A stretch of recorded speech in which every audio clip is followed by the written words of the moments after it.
Are Cylostra's Knight summons terrifyingly good? Let's dive right into it. Ghost of the Past, without any upgrades, gives us a unit of 60 entities.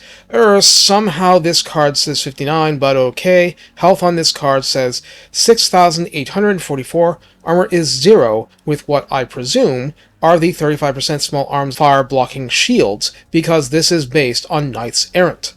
Leadership shows as 39 here, with Cylostra adding 3 or something to get there. Speed 75 rather than 84, melee attack 28, carries frostbite for minus 30% speed and magical attack.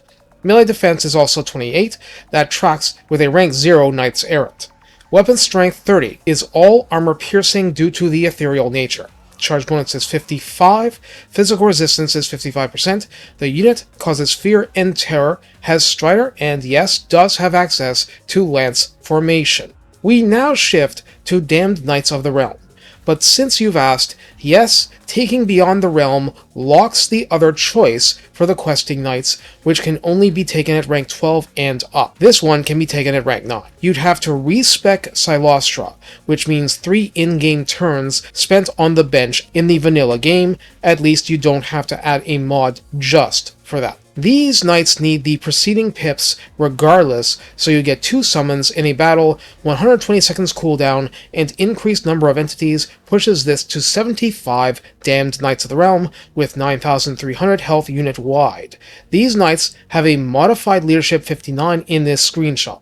Speed remains 75, melee attack 44, carrying frostbite and magical attack, melee defense 28 is as bad as we would normally see, weapon strength 37 is all to AP, but the bonus versus large of the original is present, at least I think it's the same. Original unit was 40 for weapon strength, charge bonus is 75, and all of the previous features remain, like 55%, physical resist, and Strider. The Damned Questing Knights summons, name of the skill, Sacrilege, comes with 75 knights, 9,675 health, same lack of armor but 0 shields, leadership 56, adjusted in this instance. Well, that's situational stuff. Speed 75 again. Melee attack 52 here, with frostbite and magical attack, melee defense 38, and the normal default figures for the living unit are 40 attack and 39 defense. Weapon strength 50 is all to armor piercing, charge bonus shows here as 51 compared to 40 for the original, plus all these special goodies like Strider.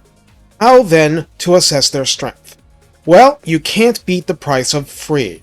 Considering the job of this unit is to not disintegrate before doing all the damage it can before the allotted time is up, even the lowliest of these is a mortal threat to anything nasty and armored it can slam into at full speed, such as Chaos Warriors.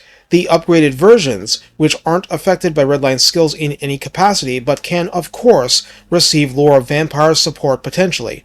And I say that because synergy with death is extremely awful, are tuned either for extra heavy charge bonus or extra melee attack, well in excess of the original unit. I do not think there's any doubt that over the long run the Questing Knights are the better quote-unquote unit, but aside from rushing for strategic necessity, the Knights of the Realm having such a high charge bonus means they will outperform in situations when you are purely interested in shock charging your foes, something Vampire Coast as a faction has an extremely difficult time pulling off. Based on the raw stats, you would say never ever ever pick them over Questing Knights. But please remember Lance formation.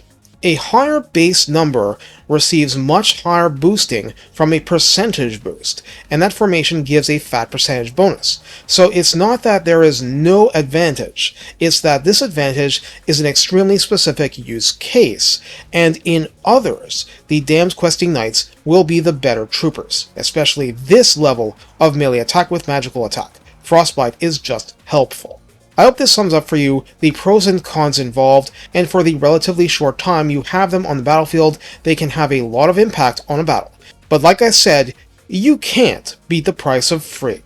Take care, and have fun engaging in profane trampling of your foes.